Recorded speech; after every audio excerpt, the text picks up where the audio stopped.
Welcome, friends. My name is Katie, and I'm so glad you're here with me tonight.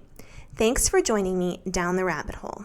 Tonight, we're here to talk about a topic that's left me feeling kind of glum right before the holidays.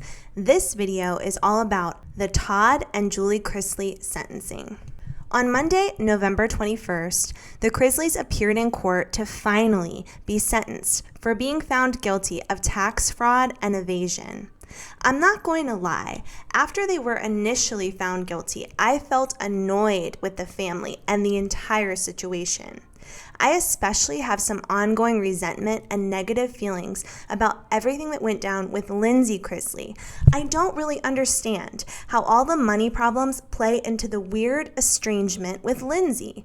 I'm also annoyed that Lindsay made such a big deal for so long about how toxic and crazy her family and dad are, only to oddly do a total 180 in court. She said her feelings have changed and she was tricked into feeling the way she felt before. She's trying to act like she didn't ask everyone to hate her dad for the past several years and that she didn't accuse him of shopping around her sex tape.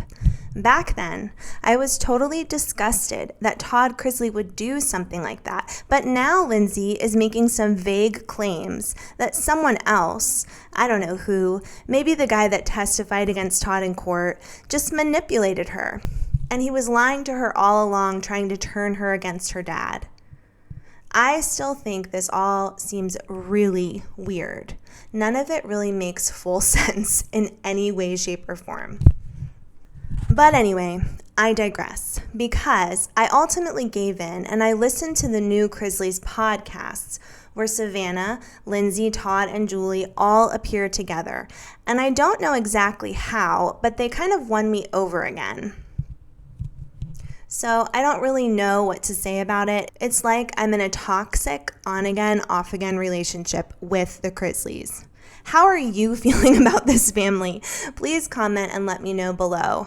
I need to know why I'm feeling so jumbled up inside about them and if I should really be mourning this verdict as much as I am.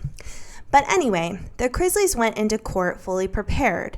They presented letters and testimony from friends and family about why they should receive the shortest sentences possible. As a side note, directly after the sentences were passed down, Savannah Chrisley released a reaction video on her YouTube page. And in it, she claims that they had to go through with the sentencing before they move forward with the rigorous appeal she says they have planned. So she claims there's no way that they're giving up on keeping themselves out of prison. It's being reported that Todd and Julie sat together in court, holding hands, and that it was quite an emotional day for many people in the courtroom, especially Todd.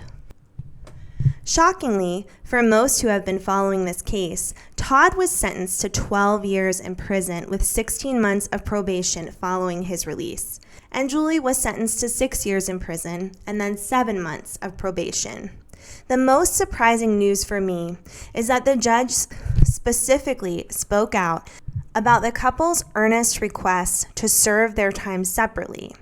So like Julie would stay home for a while Todd was in prison for the 12 years, and she would not serve her term until he was finished. Julie and Todd argued that this exception was appropriate for their family because they have a 16-year-old son and a 10-year-old granddaughter they are raising. But the judge was literally like, "Do you think you're the first couple to have young kids and commit a crime? You should have thought about your kids when you were breaking the law." She literally said, "I'm sure you're people with good hearts, but you broke the law, and no special exceptions are going to be made for you." Wow, I found this really interesting because these exceptions have been made for many celebrity couples in the past. Maybe they need to make an example out of the Chrisleys. The government was actually requesting much tougher sentencing terms. They were looking for close to 19 years for Todd alone. Meanwhile, Todd and Julie requested the absolute most minimal sentence possible. Julie literally requested probation only. I do feel so bad for Julie's situation. Her mom has bladder cancer, and she herself is a cancer survivor living on possibly borrowed time. She has 2 young children at home with adult children and grandchildren whom she wants to spend her time with. The Chrisleys are expected to show up to serve their terms on January 16th, 2023, and they will both be housed in separate federal prisons in Florida. On Savannah's YouTube channel, she made a statement in her video saying she plans to take custody of her younger siblings and will be in charge of raising them if her parents are ultimately imprisoned. She also worried that this could be the first year without her parents for the holidays. Now we know that they will at least be home for one more Christmas. Look, I'm really sad for the Chrisleys, but there's no denying that they did hurt real people. At the very least, they inflated their net worth to receive loans for large amounts of money they were unable to pay back. They then filed bankruptcy and didn't pay back over $20 million to the banks they defrauded. That $20 million really ultimately comes out of the pockets of people like you and me. The Chrisleys' bankruptcy just meant higher rates at the banks that they screwed over in order to make up the difference. And it means that these banks will now be more hesitant to loan to people like you and me when they've lost so much money on these big loans to wealthy patrons like Todd. The point is that one way or another, someone has to pay for Julie and Todd's lifestyle. Why should it have to be people like you and me? That's why the government has these laws in place and why they need to give the Chrisleys some kind of consequence. According to Savannah, there's going to be a hard-fought appeal on the table, so we'll see what happens with that. During the sentencing, Julie claimed that her granddaughter, Chloe, made a statement that she didn't want to live if her mom and dad were sent to prison. She is the one I'm really praying for now. I'm feeling sad, friends, but stay tuned to my channel for my next video. I think it will give us all a pick-me-up. It's about the incredible Janelle Brown and what the future holds for this amazing sister wife.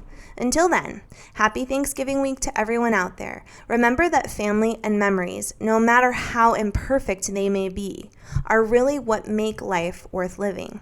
Hope to see you down the rabbit hole again.